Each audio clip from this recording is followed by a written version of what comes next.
क्या किसी देश में मानवाधिकार के नाम पर सैन्य हमला जायज हो सकता है? और क्या इससे दुनिया ज्यादा सुरक्षित बनती है या स्थिर? क्या किसी देश में मानवाधिकार के नाम पर सैन्य हमला जायज हो सकता है? और क्या इससे दुनिया ज्यादा सुरक्षित बनती है या स्थिर? नमस्कार, आप देख रहे हैं हस्तक्षेप। मैं हूं अमलिंदु उपाध्याय। संयुक्त राष्ट्र के मानवाधिकार प्रमुख वोल्कर टर्क ने वेनेजुला को लेकर गंभीर चेतावनी दी है। उनका साफ कहना है कि अमेरिका द्वारा वेनेजुला पर की गई सैन्य कार्रवाई ने दुनिया को ज्यादा नहीं बल्कि कम सुरक्षित बना दिया है। वोल्कर टर्क ने जोर देकर कहा है कि वेनेजुला के भविष्य का फैसला बंदूकों से नहीं बल्कि वहां के लोगों की आवाज से होना चाहिए। आइए देखते हैं ये रिपोर्ट। संयुक्त राष्ट्र समाचार की एक खबर के मुताबिक संयुक्त राष्ट्र के मानवाधिकार प्रमुख वोल्कर टर्क ने वेनेजुला के घटनाक्रम पर गहरी चिंताओं को दोहराया है कि देश की राजधानी कराकास पर संयुक्त राज्य अमेरिका की सैन्य कार्रवाई ने संप्रभु देशों के बुनियादी संरक्षणों को कमजोर किया है।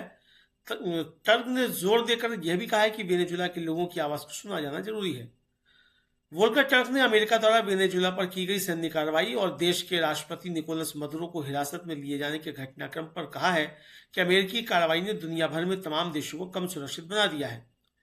यूएन मानवाधिकार कार्यालय OHCHR की प्रवक्ता रवीना शमदानी ने जिनेवा में पत्रकारों से बातचीत में संयुक्त राज्य अमेरिका की उस दलील को रद्द कर दिया कि अमेरिकी सैन्य कार्रवाई वेनेजुला की सरकार के लंबे समय से चले आ रहे बहुत खराब मानवाधिकार रिकॉर्ड के कारण की गई। रवीना शमदासानी ने जोर देकर कहा कि अंतर्राष्ट्रीय कानून का उल्लंघन करके एक तरफा सैन्य हस्तक्षेप करके मानवाधिकार उल्लंघनों के लिए जवाबदेही हासिल नहीं की जा सकती। उन्होंने कहा कि वेनेजुला की संप्रभुता और UN चार्टर का उल्लंघन करके किया गया यह सैन्य हस्तक्षेप मानवाधिकारों के लिए कोई जीत होने के बजाय अंतर्राष्ट्रीय सुरक्षा के ढांचे को कमजोर करता है और यह मुद्दा संयुक्त राष्ट्र प्रमुख भी उठा चुके हैं। रवीना शमदासानी ने मानवाधिकार उच्चायुक्त के रुख को स्पष्ट किया कि अमेरिकी सैन्य कार्रवाई अंतर्राष्ट्रीय कानून और UN चार्टर के बुनियादी सिद्धांतों का उल्लंघन करती है, जिसमें कहा गया है कि कोई भी देश किसी अन्य देश की क्षेत्रीय अखंडता और राजनीतिक स्वतंत्रता के विरुद्ध ना तो धमकी दे और ना ही कोई बल प्रयोग करे। इस संदर्भ में यह याद दिलाना भी उपयुक्त होगा कि वेनेजुला में मानवाधिकार स्थिति के बारे में लगातार रिपोर्टिंग करने के बाद UN मानवाधिकार कार्यालय OHCHR को वेनेजुला से फरवरी 2024 को निष्कासित कर दिया गया था। संयुक्त राष्ट्र समाचार की खबर कहती है कि वेनेजुला में मानवाधिकार उल्लंघनों की जांच पड़ताल के लिए UN मानवाधिकार परिषद द्वारा स्थापित स्वतंत्र जांच आयोग ने भी देश में सत्तारूढ़ पार्टी के विरोधियों के खिलाफ मानवाधिकार के गंभीर उल्लंघनों का विस्तृत विवरण दर्ज किया है। रवीना शमदासानी ने कहा कि वेनेजुला के लोगों के मानवाधिकारों का लंबे समय से उल्लंघन होता रहा है और उन्हें एक ऐसे कानूनी प्रक्रिया के तहत जवाबदेही निर्धारित किए जाने का अधिकार है जिसमें पीड़ितों के पक्ष को उपयुक्त महत्व दिया जाए।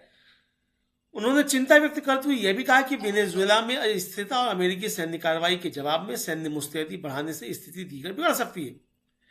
UN मानवाधिकार प्रवक्ता ने ध्यान दिलाया कि वेनेजुला में गत शनिवार को अमेरिकी सैन्य कार्रवाई के बाद राष्ट्रीय आपातकाल की घोषणा की गई, जिसके तहत लोगों के मुक्त आवागमन को प्रतिबंधित किया गया। इसके साथ ही राष्ट्रीय सुरक्षा की खातिर किसी संपत्ति को जब्त किए जाने का प्रावधान किया गया है और लोगों को सभाएं और प्रदर्शन करने के अधिकार को स्थित कर दिया गया है।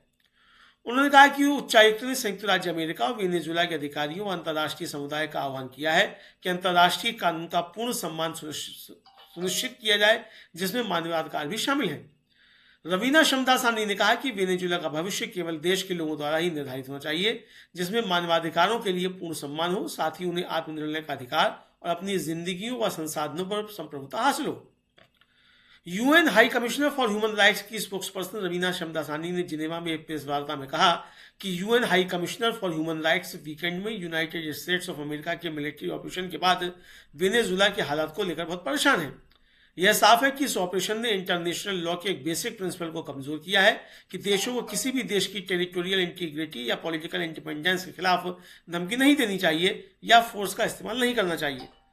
शमदासानी ने कहा कि US ने वेनेजुला सरकार के लंबे और खराब ह्यूमन राइट्स रिकॉर्ड के आधार पर अपने दखल को सही ठहराया है, लेकिन इंटरनेशनल लॉ का उल्लंघन करके एक तरफा मिलिट्री दखल देकर ह्यूमन राइट्स वायलेशन के लिए अकाउंटेबिलिटी हासिल नहीं की जा सकती।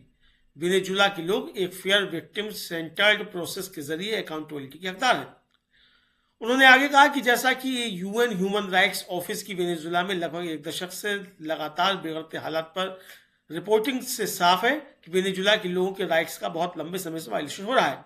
हमें डर है कि यूएस दखल के कारण देश में मौजूदा इंस्टेबिलिटी और मिलिट्रीजेशन से हालात और खराब हो जाएंगे।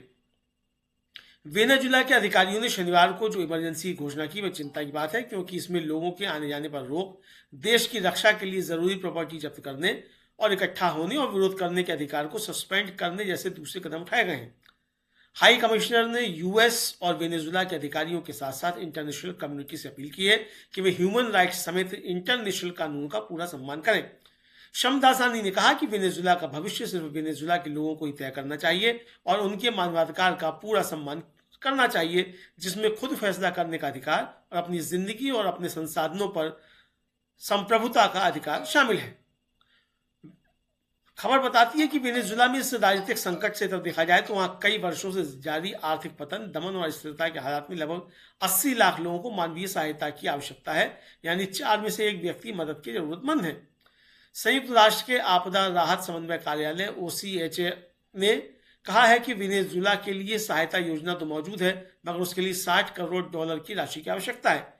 यूएन शरणार्थी एजेंसी UNHCR का कहना है कि देश में अस्थिरता और कमजोर आर्थिक परिस्थितियों के कारण और बेहतर जीवन हालात की तलाश में लगभग 79 लाख लोग देश के बाहर चले गए हैं।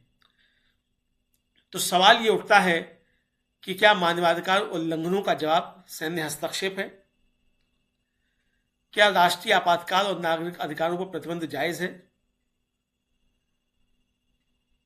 आपको ये वीडियो कैसा लगा? अपनी राय कमेंट करके अवश्य दीजिएगा। वीडियो को लाइक और शेयर कीजिएगा और वीडियो को हाइप भी कीजिएगा। It is clear that the operation undermined a fundamental principle of international law. We fear that the current instability and further militarization in the country resulting from the US intervention will only make the situation worse. UN Human Rights Chief Volker calls on the US and the Venezuelan authority as well as the international community to ensure full respect for international law, including human rights. The future of Venezuela must be determined by the Venezuelan people alone, with full respect for their human rights, including the right to self-determination and sovereignty over their lives and their resources.